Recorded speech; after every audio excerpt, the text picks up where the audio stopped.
Amém. Amém. Amém. Obrigado, irmão. Obrigado, Robinho. Obrigado, Ju. Como que eu tenho gratidão por vocês. Primeiro de tudo, eu conheço eles antes de se casarem. Foi ontem, né? Segundo, em tempos muito difíceis de minha vida, eles socorreram de uma maneira extraordinária num tempo de transição da 8ª igreja, onde Robinho era nosso presidente da junta diaconal e pastor Wilson adoeceu, pastor Davi saiu, pastor Alcivide saiu e o Neif saiu para plantar uma igreja, o pastor Neif. E eu também saí da função que estava, que era pastor de juventude. E agora? E aí então, Robinho e Ju lideraram a juventude de nossa igreja de uma maneira tão linda. Muito obrigado, muito obrigado. Bom ver que já são no Salmo 128. Verás os filhos de teus filhos. Não diz que casarás os filhos de teus filhos, mas verás. Santos irmãos, obrigado pelo privilégio. Estou revendo aqui, assim, mesmo com a máscara, gente que conheço e por quem tem muita gratidão, muita gratidão. Vamos ficar em pé e vamos ler a eterna palavra, Marcos capítulo 10.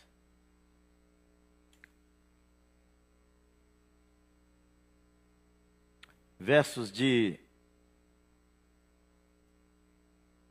46 em diante.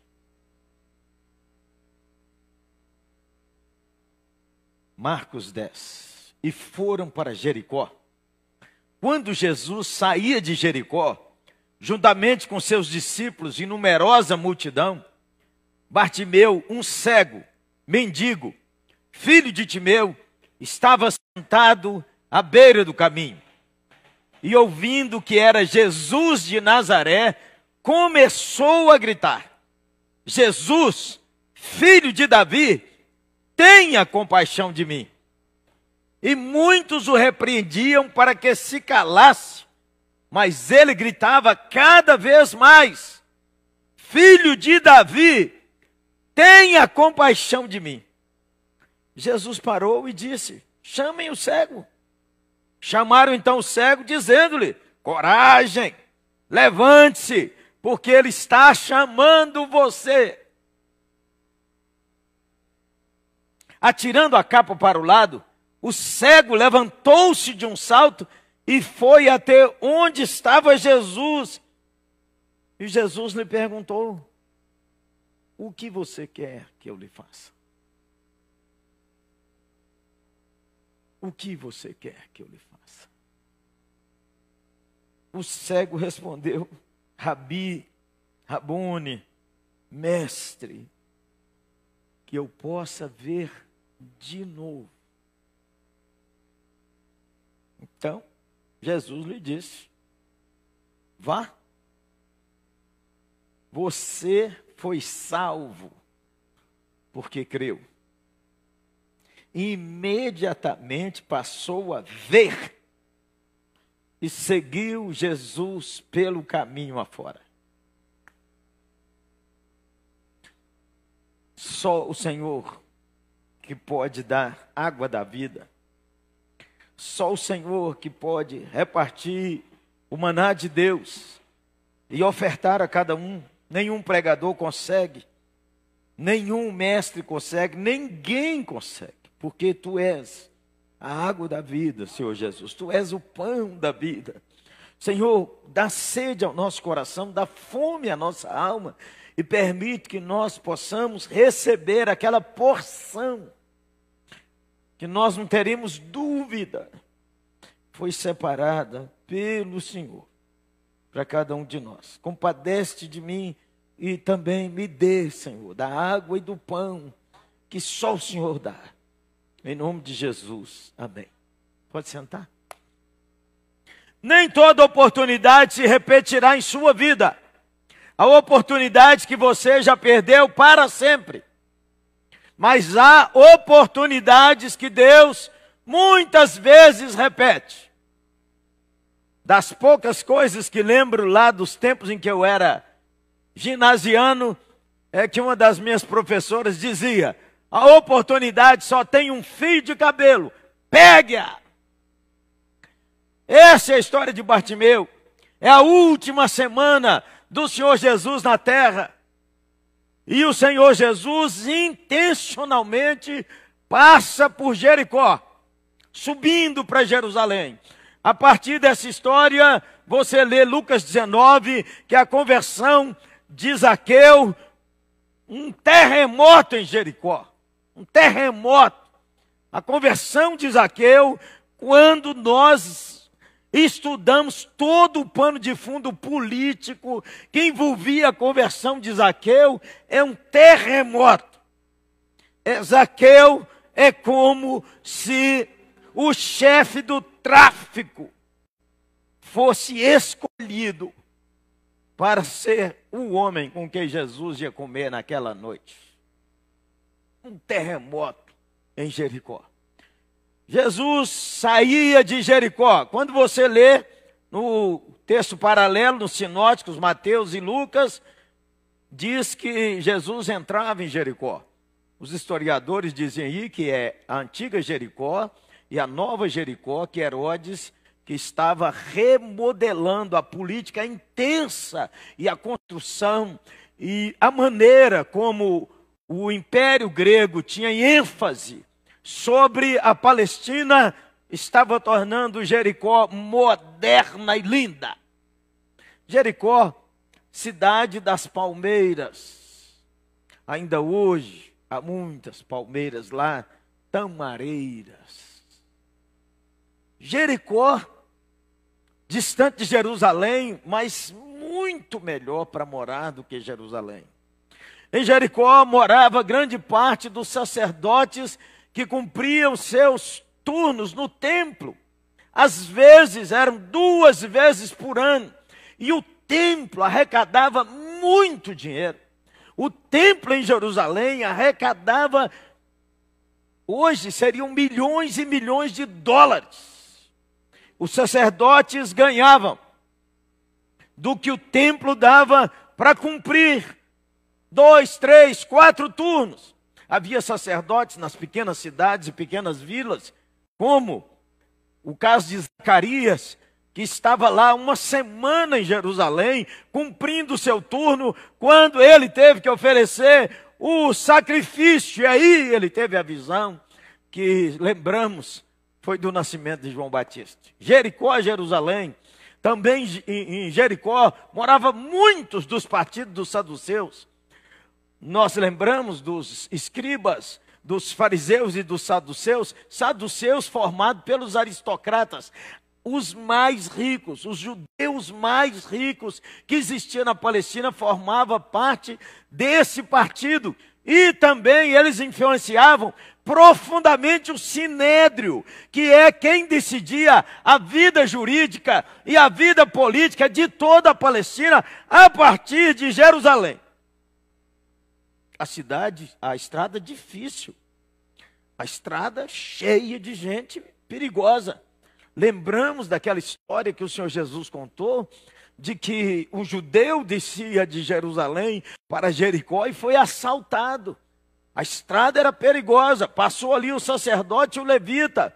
Eles passaram de lado porque comprometia o trabalho. Se toca no machucado, se toca naquele que parecia morto, eles não podiam cumprir seu turno em Jerusalém.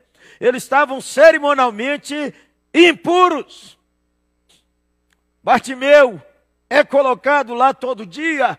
Nós não sabemos. Bartimeu mora na beira dessa estrada? Também não sabemos. Sabemos que ele está num lugar que pode ganhar dinheiro, porque muita gente abonada passa ali. Nem todo mundo abonado é generoso, nós sabemos disso. Não é? Muita gente abonada. Não é? E não é só muita gente abonada, muita gente que não tem dinheiro também é dureza. Bartimeu está lá num tempo de frio. Sua capa é para proteger do frio. Nós não sabemos que época é essa, mas é uma época em que ele está abrigado. Nesse pequeno parágrafo, Marcos está nos mostrando, está dizendo a todos nós que Jesus de Nazaré é o cumprimento de todo o Velho Testamento, que Jesus de Nazaré é a promessa que Deus já fez, que Jesus de Nazaré é tudo aquilo que os judeus sonhavam, porque Deus disse que da tribo de Davi, o rebento de Davi. Então lembramos, tudo começa com Deus separando Abraão. Abraão separa Jacó, separa Isaac, tira Ismael fora. Isaac separa Jacó, tira Esaú fora.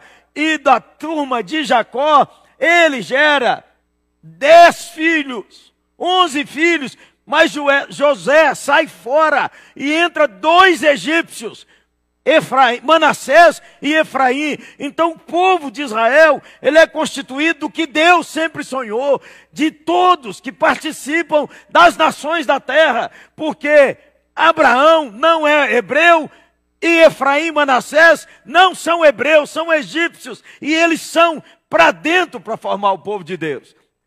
430 anos preso no Egito, Moisés e Arão levam o povo, Êxodo, libertação do Egito, escravo fui. É Deus fazendo que agora o povo de Deus vai ser treinado para tomar posse de Canaã. E Canaã não é o céu, Canaã é lugar de luta, Canaã é lugar de conquista. É a vida cristã que você e eu temos que enfrentar.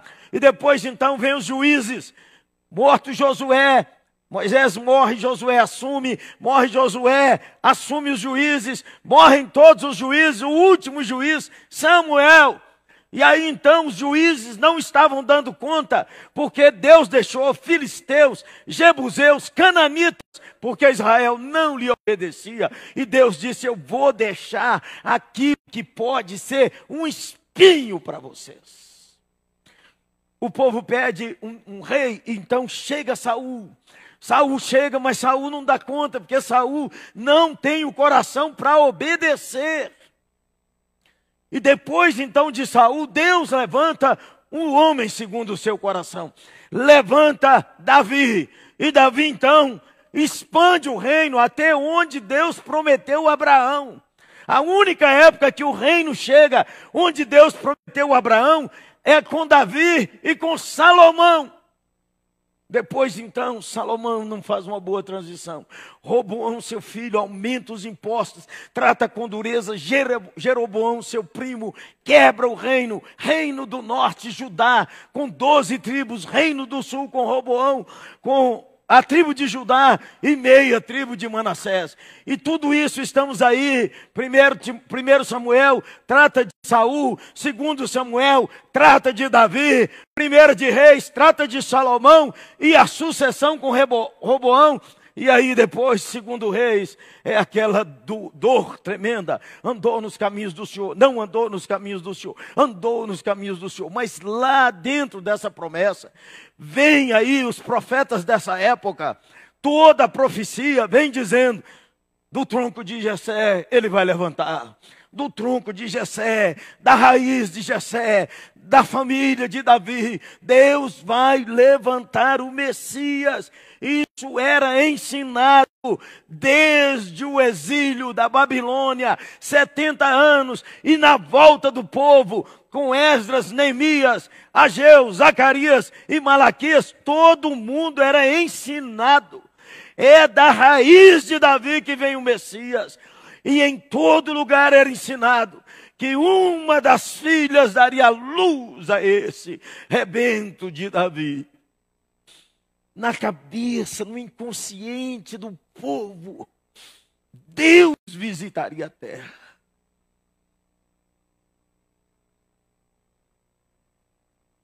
Em Nazaré, tem um novo rabino, 30 anos de idade. Agora sabemos de tudo, porque foi escrito. Mas em Nazaré ninguém sabia. Só sabia que ele era de Nazaré. Nem sabiam que ele tinha nascido em Belém. Porque a profecia dizia que ele ia nascer em Belém. Ninguém de Nazaré sabia disso, a não ser Maria e José. Nem os meio-irmãos de Davi e suas meia-irmãs. E aí então, com 30 anos, há um escândalo em Nazaré. O rabino, é o dia de sábado, ele pega o rolo em Isaías e desenrola e acha onde diz: e o Espírito de Deus está sobre mim, pelo que ele me ungiu para abrir os olhos aos céus, libertar os oprimidos do diabo, sarar os coxos e trazer o ano aceitável ao Senhor. A sinagoga se revoltou contra ele, porque a situação política era um caos. Os romanos, Herodes, pilhavam a nação. Por que ele não leu a última parte, que era o que Israel esperava, e declarar que o ano da vingança chegou? O Messias ia chegar e ia acabar com aquilo tudo e instaurar o reino. Ele é a raiz de Davi. Ao lado, o lado vai seguindo a esperança que vem e a realidade de que ele vai instaurar o reino político e melhorar a situação econômica. E aí então, Cafarnaum, ele muda para Cafarnaum. Em Cafarnaum, numa manhã de sábado, ele está na sinagoga, manifesta um espírito imundo grunhindo. E aí então, o rabino diz assim: fala-te, sai dele. Caiu e saiu. Surpresa das surpresas, porque os fariseus, os ensinadores da sinagoga expulsavam o demônio. Passavam óleo, passavam incenso, repetiam. E não saía, e de repente o rabino diz: saiu. Na sinagoga de Cafarnaum disseram: é a nova doutrina. O que é isso que está acontecendo? Outro dia andando aí próximo a Cafarnaum, um leproso, seus dedos caindo, seu nariz sumindo, chagas por todos os lados, um mulambo vivo. O leproso naquele tempo, a única pessoa que chegava um pouco mais perto era a mãe, porque a mulher já tinha abandonado, e a mãe jogava comida de longe, porque ele tinha que dizer: imundo, imundo. Mas ele corre para o rabino e diz: se o senhor quer, pode me purificar. Escândalo dos escândalos, o rabino toca o leproso. Naquela cultura, tocou o leproso, vai ficar doente e cerimonialmente imundo. Mas surpresa das surpresas, quando Jesus toca em você, seu pecado não entra em Jesus, mas a santidade de Jesus chega para você. O leproso ficou bom. Ainda outra notícia, diz que a fama desses acontecimentos se espalhou.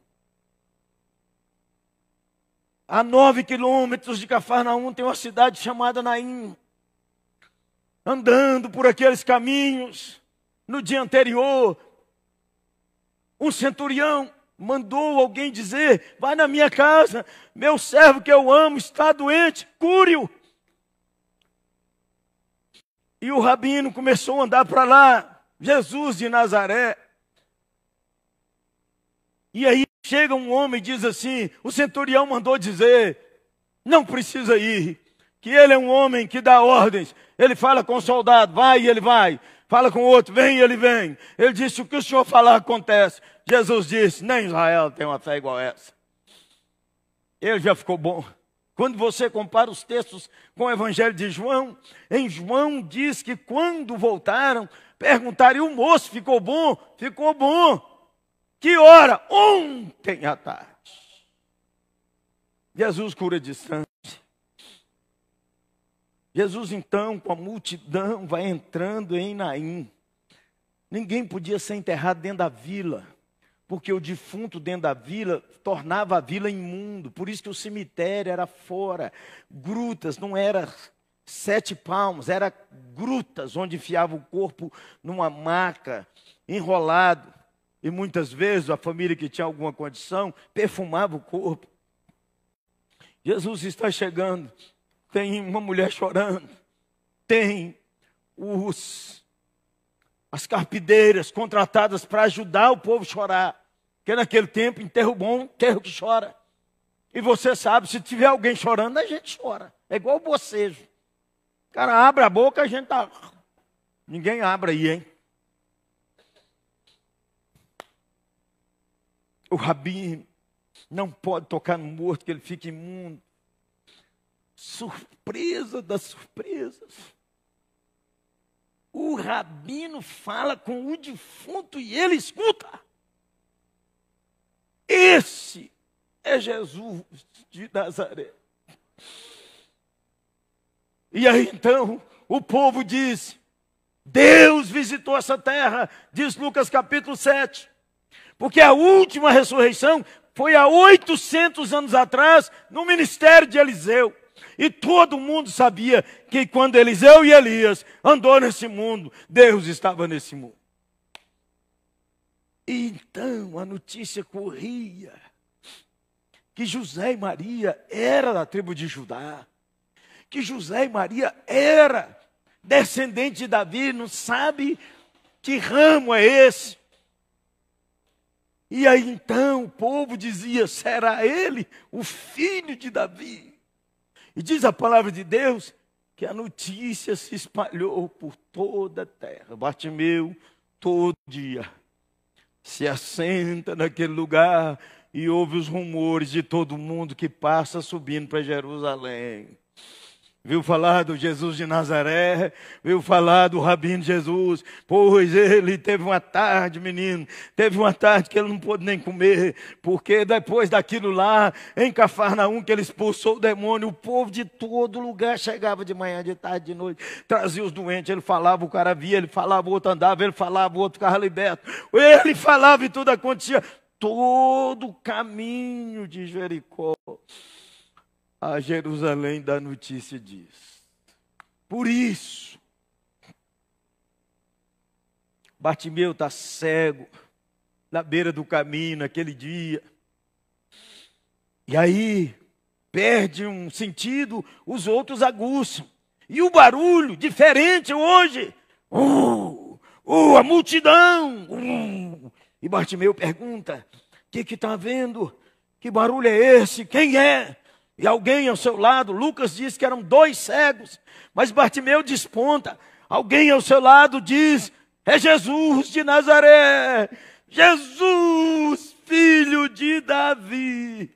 A promessa messiânica, a promessa que Deus não esqueceu o seu povo, a promessa de que Deus ama o seu povo e não se esquece.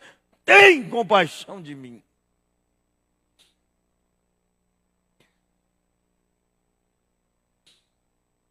Muitos o repreendiam, mas ele gritava mais.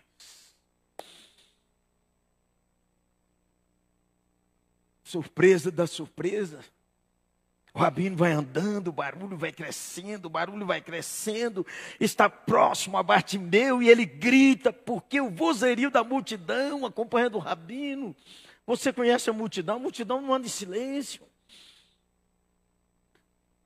E aí, o rabino para e diz: chama o homem. Chamai-o. A turma que mandou calar teve que ir lá dizer: ei, tem bom ânimo, ele te chama. Só tem 2 animados nessa história, é Jesus e o Bartimeu. Agora eu nem quero mais proteção para o frio. Agora eu não quero mais nada que me embarace. E não diz que eles levaram Bartimeu. Se a gente pegar a literalidade da narrativa de Marcos, diz que levantando-se de um salto, foi até onde ouviu a voz de Jesus. Nós temos 2 cegos na 8ª. Toda vez que eu falo com eles, posso falar de qualquer lugar, ô sustância, eles viram e me acham.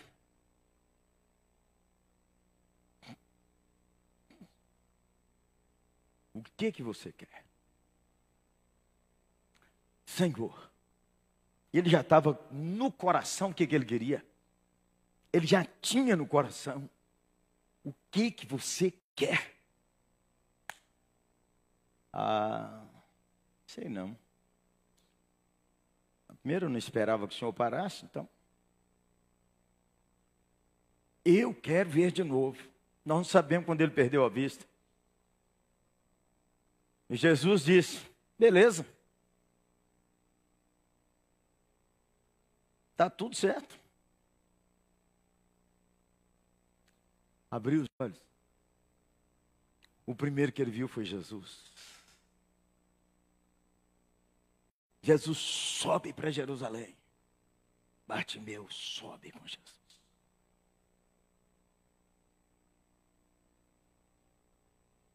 Fala com Deus. Nesses próximos 10 minutos, 15 minutos, dê uma palavra para mim. Fala com Deus. Só te contei a história.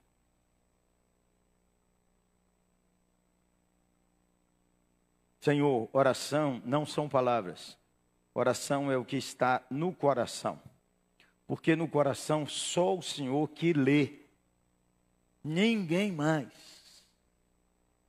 Então, lê o coração, tua filha, teu filho. Segundo a tua bondade e generosidade,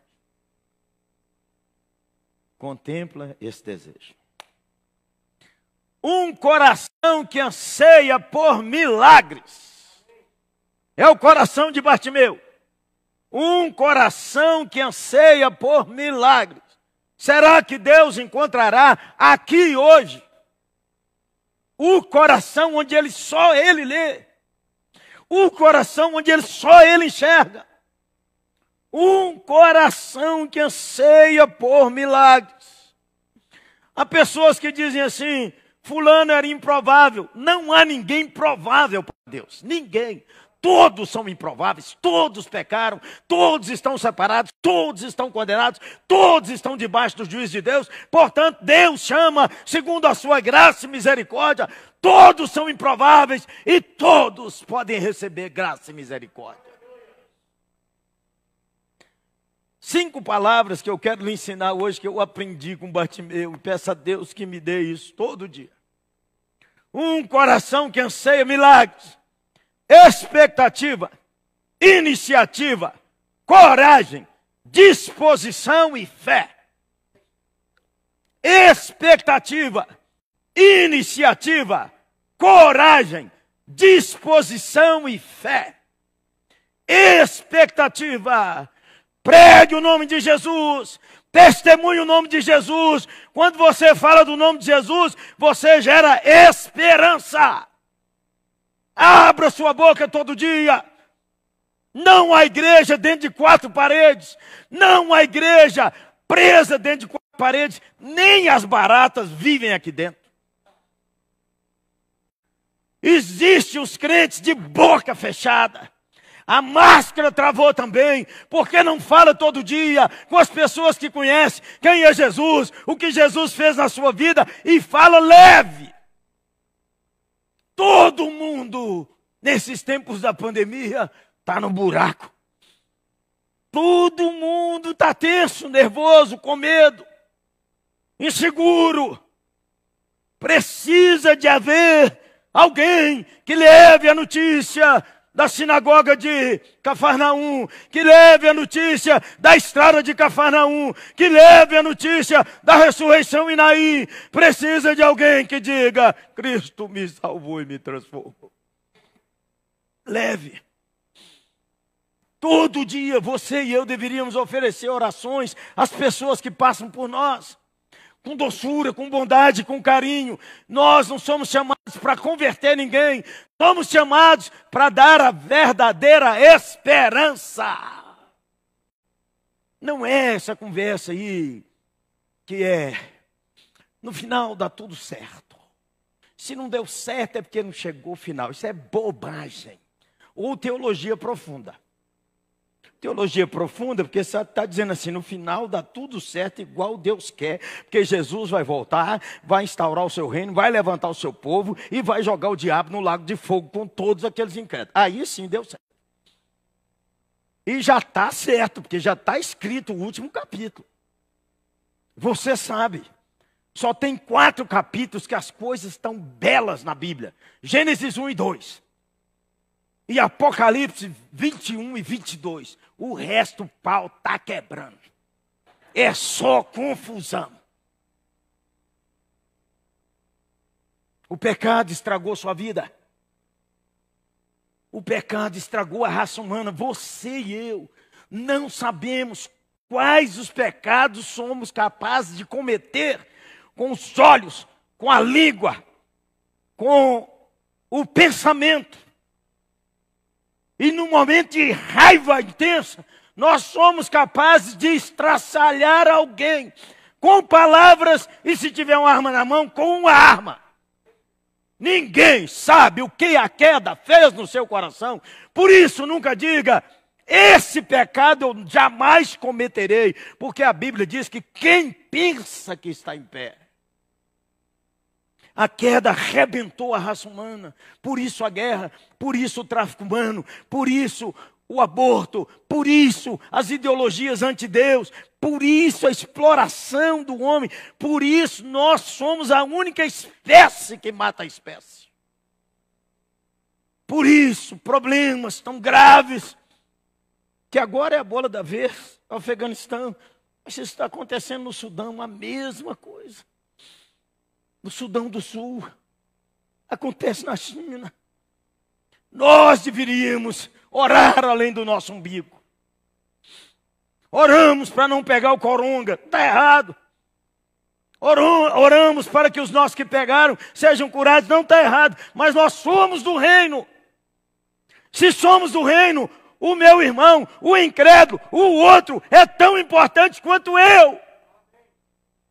Eu oro pelo meu parente no CTI, mas eu oro porque eu não conheço. Há um mês, minha cunhada, esposa do meu irmão, 44 anos de casado, faleceu. Sequelas do coronavírus. Expectativa.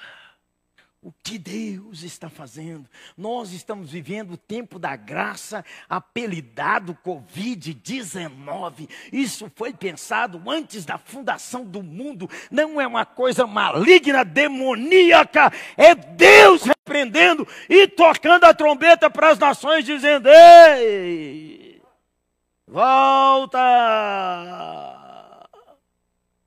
Nós temos que reabiblar nossa mente. Para ser crentes mais bíblicos.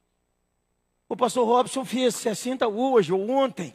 Mas se ele tivesse feito o ano passado, quem tinha 60 o ano passado estava acabado.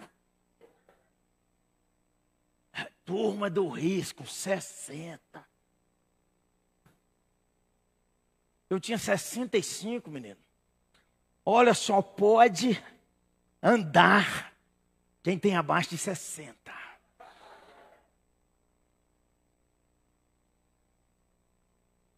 Não podia nem gravar e transmitir online. Os presbíteros da nossa igreja reuniram e falaram assim: reverendo, eles não me chamam reverendo, não, mas aquele dia me chamaram. Reverendo, o que o senhor pensa em fazer? Porque aquela hora fica em casa, quem tem 60 fica em casa. E aquele trem horroroso, como é que você aperta o elevador? É com esse dedinho, e depois quando você volta, qual dedo que eu apertei? Foi esse ou esse? E os presbíteros me falaram: o que o senhor pensa em fazer, pastor? Eles não tiveram coragem de falar comigo, fica em casa. Falei: ó, irmão, na minha Bíblia não tem que profeta morreu de pijama. Aí um dos presbíteros disse: é porque naquele tempo não usava, pastor. Expectativa do que Deus vai realizar, expectativa de que a Bíblia é verdade, expectativa de que você tem plano de Deus e tem sua história, e não tem nada errado com a sua história. Seu nome não está errado. As crises que você sofreu não são erradas. As perdas que você teve não são erradas. Você precisa ler sua história aos olhos da providência e à luz do discipulado de Cristo. Se você não lê sua vida à luz do discipulado de Cristo, você não se quebranta. Toda vez que a gente não reconcilia com a nossa história, nós temos alguém para acusar, nós temos um pouco de autopiedade, nós comparamos com alguém e nós competimos com alguém. É porque nós ainda não descansamos em quem é Deus. Expectativa. A gente ora e a história muda. Eu não vou orar nada, não adianta ficar orando, nada muda. Então não está lendo sua Bíblia. Se Deus é soberano, se Deus sabe de tudo, se a oração não muda Deus, por que eu vou orar? Porque o Senhor Jesus mandou, beleza? Por isso tudo ele é Deus e falou, vocês vão orar, tá bom? Nosso Pai sabe, meu Pai Celeste, sabe de tudo que você precisa, então ora. E eu, irmãos, estou pedindo, ore por mim no seu coração. Eu quero aprender a agonizar em oração, não sei o que é isso. A Bíblia fala de duas pessoas que agonizaram em oração, Epáfras pela igreja de Colossos e o Senhor Jesus no Getsêmani. É quando a oração nos leva a perceber a batalha espiritual intensa e a graça de Deus que tem que ser manifestada. Precisa renovar sua expectativa em Deus, expectativa como crente. Precisa sair do umbigo, porque senão nós só oramos, não casei até hoje. Uma frustração, minha vida foi assim, eu não tenho muito dinheiro, não sou fulano. Quando eu olho os carros no estacionamento da igreja, eu falo, puxa vida. Precisa reconciliar com o seu nome, precisa reconciliar com sua vida. A gente conhece uma mulher, uma moça, como é que você chama? Mimi. Isso é nome de gato, não é nome de gente, Mimi. É porque não reconciliou, o nome é Valdivina. Por que é Mimi? Por que não fala Valdivina? Precisa reconciliar com sua história, reconciliar com seu nome. Reconciliar com as estações que você viveu e está vivendo à luz do Evangelho. Expectativa de que a palavra de Deus é fiel, expectativa de que Deus não esquece, expectativa de que Deus te ensina através da sua dor. Mas você pode não querer aprender.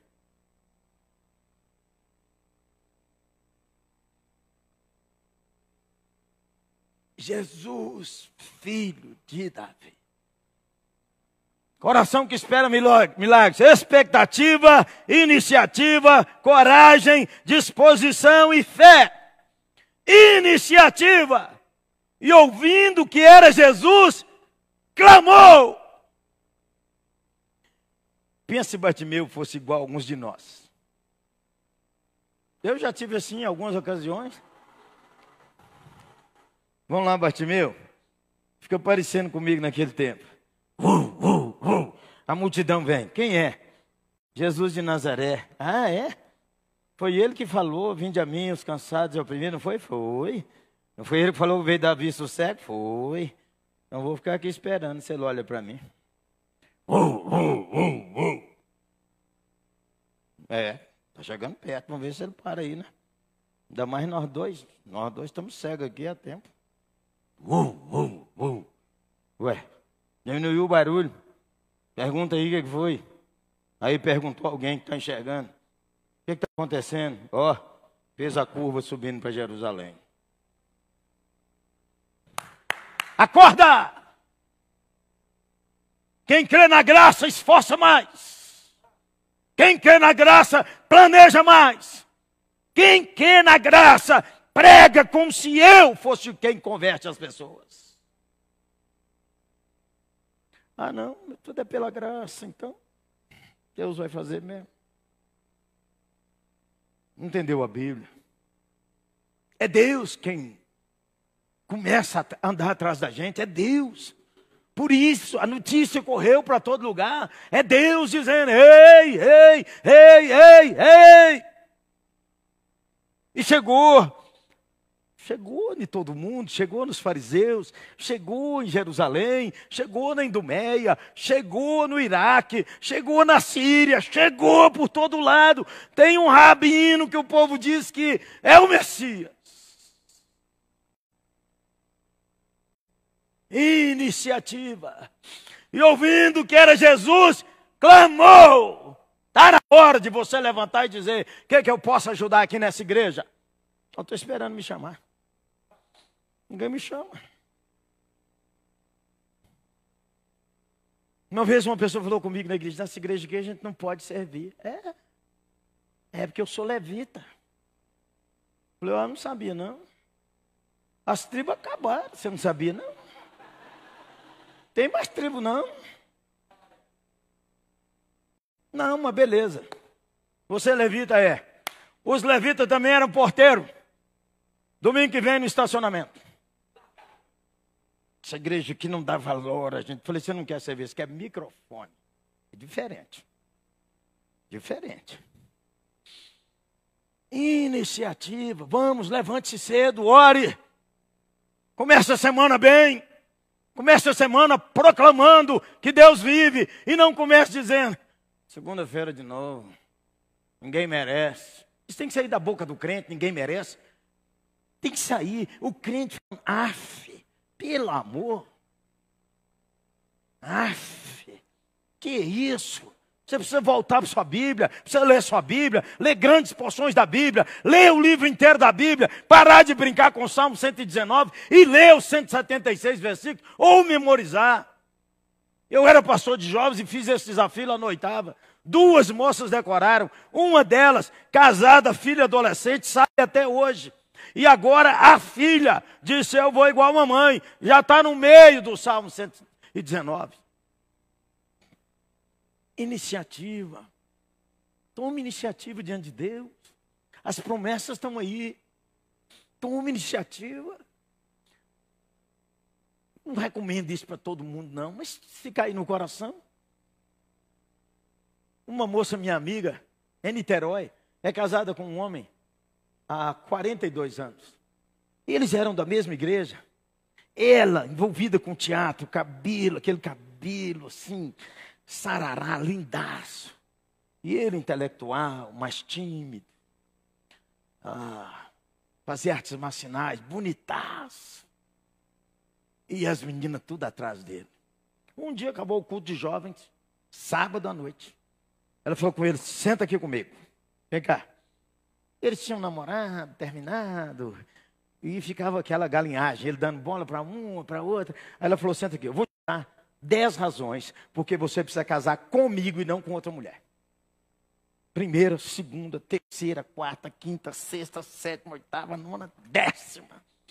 Quando ela falou 10, ele falou: aceito. Casado até hoje, 40 anos de casado. Né? Vá para cima. O medo tomou conta agora. Você lembra do ano passado? O medo era tanto que o povo dizia que a gente não podia entrar com a roupa que andou na rua. Você lembra disso? Que a gente entrava quase pelado, olhava assim, se vê se o vizinho não estava vendo, tirava a roupa e entrava em casa. Pelo amor de Deus. Eu quero viver. A pandemia não passou, não passou. Tomei as vacinas que precisa tomar. Já tive o bicho. Naquele tempo a gente ficava, não sabia muito, hoje também não sabe. A gente entrava que o bicho entrava, só da gente abrir a boca. Não era? Aí o medo tomou conta do seu coração. O pecado toma conta do coração e o medo tomou conta do coração. O pior vírus. Então não tem iniciativa para orar, para falar com Deus, para testemunhar de Jesus, para restaurar a comunhão da igreja, para trabalhar, para viajar. E eu quero viver. Deus sabe qual é a época da minha partida. E se eu estou na turma que vai no Coronga, já estou com o bilhete no bolso. Já estou com a última passagem garantida pelo sangue do Cordeiro. Enquanto você vive, faça valer a pena. expectativa, iniciativa, coragem, disposição e fé. Coragem! Cala essa sua boca! Acorda você que hoje em todo lugar está dizendo para a igreja no Brasil: cala essa boca! Você não pode falar nada sobre ideologia de gênero, não pode falar contra aborto, não pode dizer que casamento é homem e mulher e que homossexualidade Deus condena. E aí então os cristãos querendo ser politicamente corretos, ajustando sua mente à cultura. Quando Deus não nos manda bater em ninguém, mas não manda afrouxar na verdade. Cala essa boca! Cale-se! Muitos crentes ficam aí assim, pilhados, porque o Instagram, o Facebook, o YouTube deleta certas mensagens que contraria a mentalidade, mas é uma empresa particular. A empresa particular que você está usando. Claro que eles querem seu tempo lá. O seu tempo é dinheiro. O seu tempo faz engajar as propagandas. Quanto mais tempo você der ao Instagram e YouTube, mais eles faturam. Mas a empresa é privada. Eles fazem o que eles querem. E os algoritmos estão aí atrás.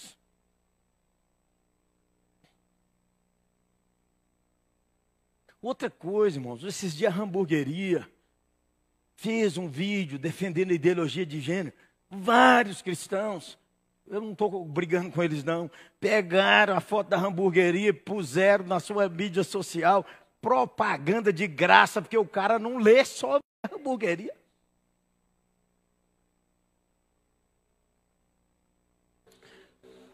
Coragem! Coragem para ser crente! Coragem para perdoar! Iniciativa para lá e perdoar o faltoso. Iniciativa para dar seu dízimo sem murmurar. Hoje, gente, não pode um crente ficar discutindo até hoje se dízimo é do Velho ou do Novo Testamento. Não pode, não pode. Pelo amor. Sabe, toda vez que discute isso, é gente avarenta. É gente avarenta. Porque o cara que dá 10, 15, 20%, ele quer ver se dá mais. Ele está orando para viver com 10% e dá 90%. Coragem, coragem para ser uma moça pura. Coragem para ser um rapaz puro. Coragem para ser mais velho e não orar sem ir para a cama. Coragem para largar o adultério. Coragem para viver em santidade. Coragem para largar a pornografia. Um homem me perguntou: pastor, como eu faço para vencer a pornografia? Falei: deixa de ser idólatra. O ídolo é você. É tudo que você quer, é satisfazer seu ego. Então Jesus precisa ser seu primeiro amor. Nem a mulher, nem os filhos, nem a igreja, nem o pastor, nem nada, é Jesus. Por isso a gente tem que resolver as coisas que porventura ficaram soltas para trás da sua história. Você e eu não podemos ir pela vida amargurados, porque um dia nos aconteceu uma tragédia tão grande como perder a vista. Perder a vista é Bartimeu. Você, eu não sei o que foi. Alguém roubou você, alguém feriu você, alguém te usou, alguém te manipulou, eu sei lá o que é que carrega aí, está aí nesse ombro.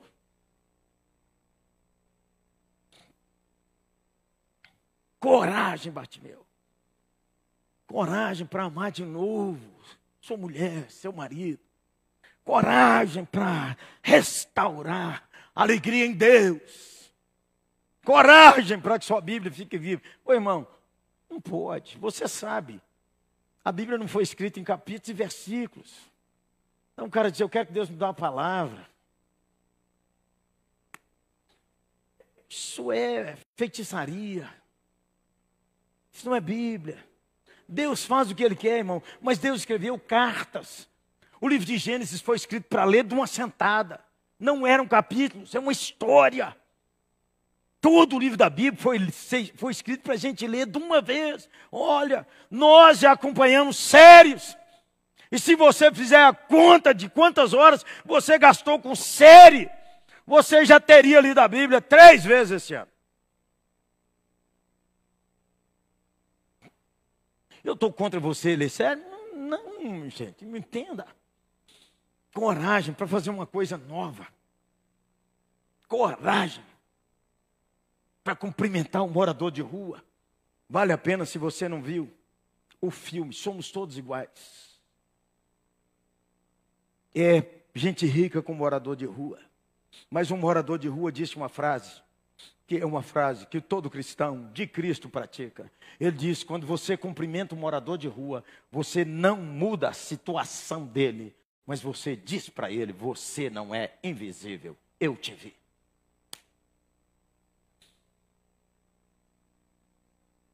Expectativa, iniciativa, coragem, disposição e fé. Disposição, Ele te chama. Ô, gente, vamos lá, Bartimeu? Me ajuda aqui, me ajuda aqui. Estou muito carente, me ajuda aqui, me ajuda aqui. Chamou mesmo. Pelo amor de Deus. De um salto, parece lutador de Kung Fu. Está na hora de você ouvir, Ele te chama e você aparecer e obedecer. Está na hora. A Bíblia você tem que ler interessado em que Deus acenda uma luz debaixo de uma palavra, de um versículo.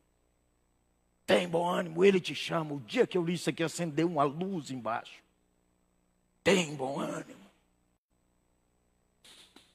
Um coração que espera milagres. Expectativa. Espalhe a fama de Jesus para gerar expectativa. Iniciativa. Ei, você que tem Bíblia. Ei, você que nasceu de novo. Ei, você. Fala com Deus. Eis-me aqui. Quando você e eu falamos eis-me aqui, ficamos parecidos com Abraão. Ficamos parecidos com Isaías. Ficamos parecidos com Paulo. Eis-me aqui. Coragem.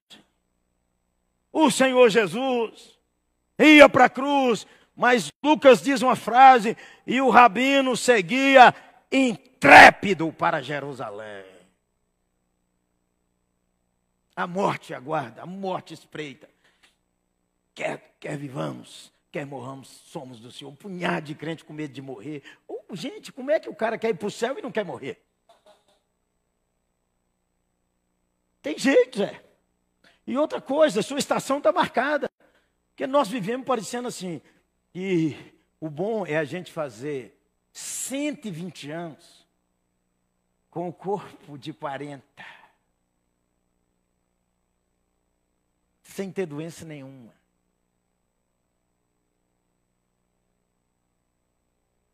O que você quer? Eu quero sair do mercado de trabalho. Que resposta é essa, Bartimeu? Eu quero ver.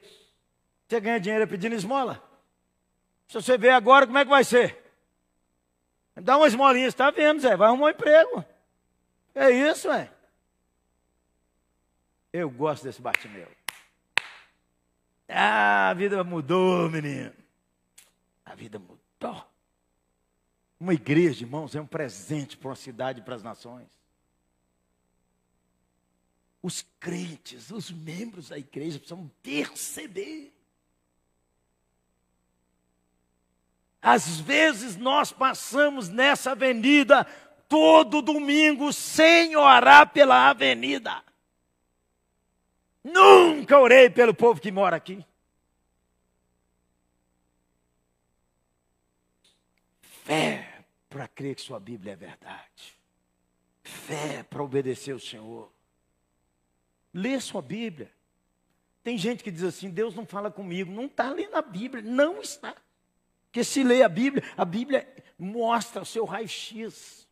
Lê, por isso que você e eu precisamos ler todo dia, porque todo dia aparece uma coisa nova da queda dentro de nós. A soberba do nosso coração é terrível.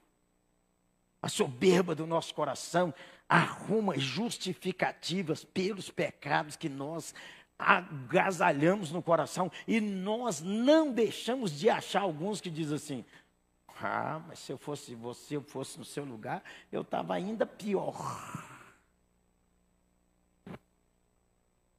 Fé para crer no sacrifício. Fé para ter a esperança da volta de Cristo. Fé para viver o Evangelho. Quer morramos, quer vivamos, somos do Senhor. Nós cantamos a canção: se eu fizer, Ele é Deus. Se Ele não fizer, Ele é Deus. E do jeito que Ele fizer, continua sendo Deus. Então alegre-se. Alegre-se. Ei, você. Ah, eu não estou mais na igreja, sabe? A igreja tem muita gente falsa. Fui muito ferido em igreja. Não vale. Tem tanta gente falsa na vida, tem tanta gente no seu trabalho, tem tanta gente que vendeu comida errada para você. Você não parou de comer, não parou de vestir, não parou de viver. Não dá, isso aí não cola. E seguia Jesus estrada fora. 60 anos, continue seguindo, mestre. Vida que inspira, vida que abençoa. Gente boa, continue seguindo. Há muito mais de Deus para nós. Deus abençoe a amada igreja.